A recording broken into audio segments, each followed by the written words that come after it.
అయితే గురువుగారు ఇప్పుడు మీరు ఇందాక నవగ్రహాలు అన్నప్పుడు నాకు ఒక ప్రశ్న తలెత్తింది. అంటే గుళ్ళో ఉన్నప్పుడు నవగ్రహాలకి దండం పెట్టుకునేటప్పుడు నవగ్రహాలను చేయితో తాకకుండా మొక్కాలి అంటారు. అంతేనా? తాకొద్దా నవగ్రహాలని? నవగ్రహాలు సాక్షాత్తు ఈశ్వర స్వరూపాలు, అంతే.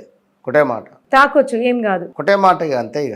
ఇక మళ్ళీ తాకచ్చు తాకద్దు తాకపోవడం అనేటువంటిది వాళ్ళ అవివేకం, వారి అజ్ఞానం. దానికి మనం ఏం చెప్పలేము. ఇప్పుడు ఒక వ్యక్తిని నువ్వు ఇది చెయ్యి అది చెయ్యి అని మనం ఎంతసేపు అని చెప్తాం? వారికి వాళ్ళు నేర్చుకోవాలి. పుస్తకాలు చదువు, ప్రవచనాలు విను, తెలియనివి తెలుసుకుంటే జ్ఞానం అంటారు అది. సో ఎంతసేపటికి నాకు ఇదే తెలుసు నేను ఇంతే అంటే మనం ఏం చేయలేం కదా.